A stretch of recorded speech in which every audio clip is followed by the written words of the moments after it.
Et nous sommes très heureux aujourd'hui d'ouvrir cette 7e édition du festival Building Beyond qui est consacré cette année à l'adaptation.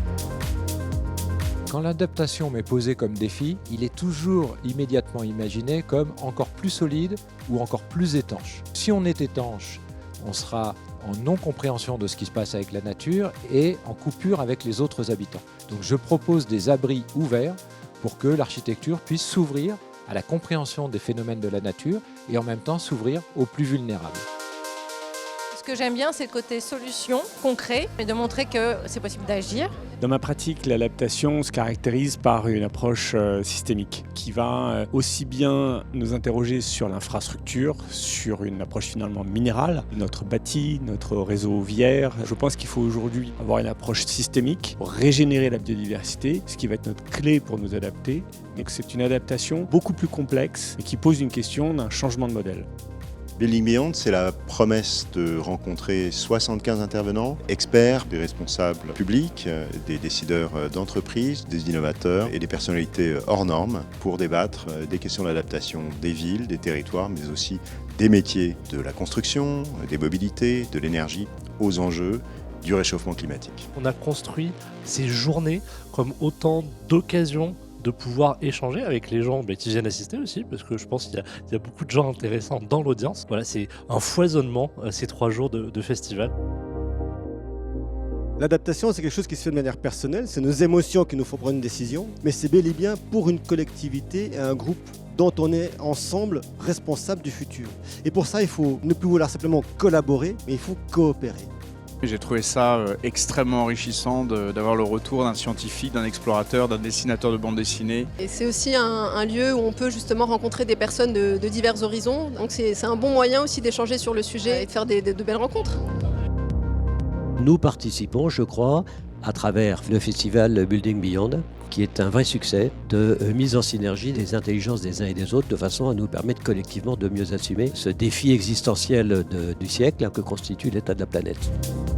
L'adaptation concerne absolument tout le monde. C'est le plus gros chantier probablement auquel la France doit faire face depuis la reconstruction après la libération il y a 80 ans. On va contribuer en apportant des solutions concrètes, soit par le dimensionnement des infrastructures, soit par des nouvelles infrastructures d'adaptation, soit par des solutions fondées sur la nature, parce que de plus en plus, on va parler du triple bénéfice environnemental. C'est effectivement de la biodiversité, c'est des îlots de fraîcheur, c'est également du puits de carbone, par le stockage de carbone dans les plantes et dans les sols. On voit qu'il y a énormément de collectivités locales qui veulent s'engager dans l'adaptation au changement climatique, qui nous disent qu'elles ne savent pas par où commencer. On va mettre en place un guichet unique qui va regrouper l'expertise de tous les opérateurs du ministère, le CEREMA, l'ADEME, Météo France, le BRGM, les agences de l'eau, l'Office français de la biodiversité, l'Agence nationale de la cohésion des territoires, pour apporter des réponses aux collectivités.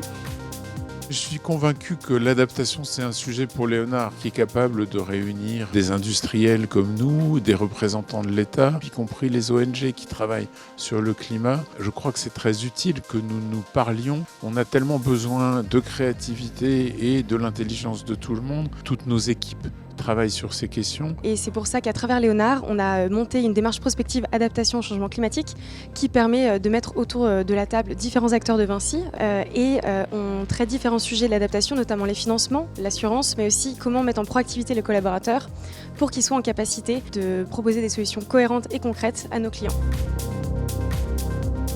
Ça me paraît très important de s'intéresser à la question du logement quand on parle d'adaptation climatique, tout simplement parce que nous sommes tous des habitants et des habitantes. Un urbaniste doit être attentif aux choses qui sont mouvantes, vivantes.